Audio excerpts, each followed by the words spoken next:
नमस्कार. आपल्याला आयुष्यात किंवा आयुष्याच्या कुठल्याही क्षेत्रात काही सकारात्मक बदल किंवा काही प्रगती करायची असेल, तर त्याच्याकरता सर्वसाधारणतः आवश्यक जे घटक असतात, त्या घटकांचं आपल्याला 2 भागात वर्गीकरण करता येईल. एक असतात अंतर्गत घटक आणि दुसरे बाह्य घटक.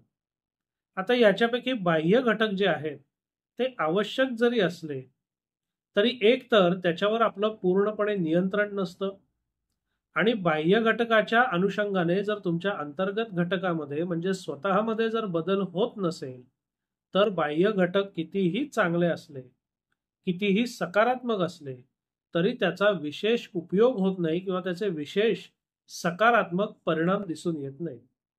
आता हाच संदेश तुकारामांनी एका अभंगामधनं फार उत्तम रीतीने आपल्याला दिलेला आहे. तुकाराम महाराज म्हणतात, आंधळ्यासी जन अवघेची आंधळे, आपण अशी डोळे दृष्टी नाही. रोगाविषातुल्य लागो हे मिष्टान्न, तोंडासी कारण चवी नाही. तुका म्हणे शुद्ध नाही जो आपुण, तया त्रिभुवन अवघे खोटे.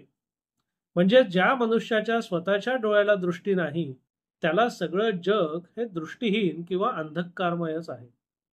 एखादा मनुष्य जर रोगी असेल आणि त्याच्या तोंडालाच जर चव नसेल, तर त्याच्यापुढे कितीही मिष्टान्न जरी वाढून ठेवली असली, तरी त्याचा काहीही उपयोग किंवा आनंद त्या व्यक्तीला होणार नाही. त्याचप्रमाणे जो स्वतः शुद्ध नाहीये, त्याच्याकरता सगळी त्रिभुवन सुद्धा खोटी ठरतात, त्याचा त्याला काहीही उपयोग होत नाही. हे आपल्या व्यवहारात किंवा व्यावहारिक जीवनात अत्यंत चपखल असं बसणारा फॉर्म्युला किंवा सूत्र आहे. आणि माझ्या मते हे जीवनातल्या जवळपास प्रत्येक गोष्टीला, प्रत्येक घटकाला लागू होतं. आता नुकतंच एक या बाबतीत घडलेलं उदाहरण जर आपण बघितलं, तर दिल्लीमध्ये हे ज्या सगळ्या स्पर्धा परीक्षांना जातात, तिथे जे क्लासेसमध्ये पाणी भरलं, त्यात काही विद्यार्थ्यांचा दुर्दैवाने जीव गेला. तर असं सगळीकडेच चालू आहे ना. म्हणजे स्पर्धा परीक्षावाले दिल्लीला जात आहेत, कोट्याला जात आहेत, पुण्याला येऊन राहत आहेत आणि याच्यापैकी किती लोकांना यश मिळत आहे? किंवा स्पर्धा परीक्षेत यशस्वी होणारे बाकी कुठून येतच नाहीयेत का? तर असं नाहीये. म्हणजे तुम्हाला स्पर्धा परीक्षा उत्तीर्ण करायची असेल, तर पुणा, कोटा किंवा दिल्ली इथे जाणं फायदेशीर ठरू शकतं, पण ते निर्णायक ठरू शकत नाही. म्हणजे तुम्ही पुण्याला गेलात काय, कोट्याला गेलात काय किंवा दिल्लीला गेलात काय, तर त्यांनी तुम्हाला एखाद वेळेस साधनं थोडी जास्त मिळू शकतील, मार्गदर्शन थोडं जास्त मिळू शकेल. पण त्याचा तुम्ही स्वतः जर उपयोग करून घेणार नसाल, तर अंतिम जो निर्णय आहे किंवा अंतिम यश जे आहे, ते आपल्याला मिळणार नाही. याच्या उलट कितीतरी गावखेड्यामधनं कोणताही क्लास न करता स्पर्धा परीक्षा उत्तीर्ण झालेली मुलं सुद्धा आहेतच की. म्हणजेच जो स्वतःवर काम करतोय, त्याच्याकरता स्थानमहात्म्य तितकंसं महत्वाचं नाही. आणि पूर्वी कसं होतं, की पूर्वी कोणतंही साहित्य, पुस्तकं हे तुम्हाला त्या शहरांमध्येच उपलब्ध होतं. त्याच्याकरता तरी तिथे जाणं क्रमप्राप्त होतं. पण आता ज्याच्याकडे मोबाईल आहे, ज्याच्याकडे इंटरनेट आहे, त्याला जगातली सगळी माहिती त्याच्या हातावर, त्याच्या बोटावर उपलब्ध आहे. म्हणून हे जे सगळे बाह्य घटक असतात, हे स्पर्धा परीक्षांपुरतंच मर्यादित आहे असं नाही. तुम्ही आयुष्यातल्या कुठल्याही क्षेत्राला, कुठल्याही पैलूला, तुमच्या कुठल्याही ध्येयाला हा नियम लागू करू शकता.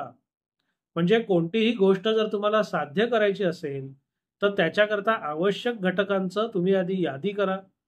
त्यातले अंतर्गत घटक कुठले आहेत, आपल्या स्वाधीन घटक कुठले आहेत आणि बाह्य घटक कुठले आहेत, यात त्याचं वर्गीकरण करा.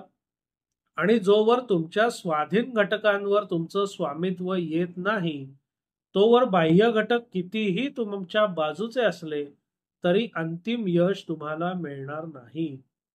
म्हणजे एखादं फार उपजाऊ जमीन आहे, तिथे ऊन, वारा, पाऊस सगळं चांगलं आहे, माती चांगली आहे, पण त्याच्यात जर मशागतच केली नाही, पेरणीच केली नाही, तर नुसती माती, ऊन, वारा, पाऊस हे चांगलं आहे म्हणजे पीक येईल का? तर तसं होणार नाही. बाकी सगळे बाह्य घटक चांगले असले तरी तुम्हाला यश मिळण्याकरता मुळात तुम्ही तिथे मशागत केली पाहिजे, पेरणी केली पाहिजे, लावणी केली पाहिजे, बाकी सगळी त्या तुमच्या पिकाची निगा राखली पाहिजे. तर या बाह्य घटकांचा तुम्हाला फायदा होईल. म्हणजे तुम्ही जे आपल्या स्वाधीन घटक आहेत त्याच्यावर जर स्वामित्व मिळवलं असेल तर आणि तरच हे बाह्य घटक तुम्हाला मदतनीस ठरतील. आणि अंतिमतः त्यांचं कार्य हे मदत करणं इथपर्यंतच मर्यादित आहे. बाह्य घटक हे कोणत्याही परिस्थितीत निर्णायक ठरत नसतात. कारण असं जर बाह्य घटकांना निर्णायक महत्व जगामध्ये आलं असतं तर मग एखाद्या ठिकाणचे सगळेच लोक यशस्वी व्हायला पाहिजे होते, किंवा एखाद्या शाळेत एखाद्या क्लासमध्ये जाणारे सगळीच मुलं चमकायला हवी होती. तसं नाहीये. आज घडीला तुम्ही यशस्वी लोकांची जर यादी काढली तर त्याच्यात समाजाच्या सगळ्या स्तरातनं, भौगोलिक वेगवेगळ्या ठिकाणातनं ही लोक आलेली आहेत. प्रत्येकाचा आजूबाजूचा परिसर किंवा त्यांना लाभलेलं आयुष्य याच्यात जमीन आसमानाचा फरक आहे. म्हणजे शहरात राहणारेच यशस्वी होतात किंवा गावात राहणारे अयशस्वीच होतात असा आपण थंब रूल मानू शकत नाही.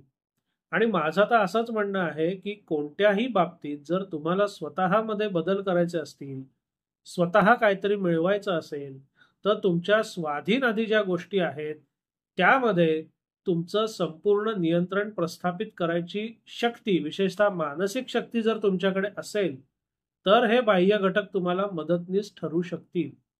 पण जर तुम्ही अभ्यासच करणार नसाल तर तुम्ही कितीही चांगल्या क्लासला जा, कुठल्याही शहरात जा, कितीही चांगली पुस्तकं वाचा, त्याचा काहीही उपयोग होणार नाही.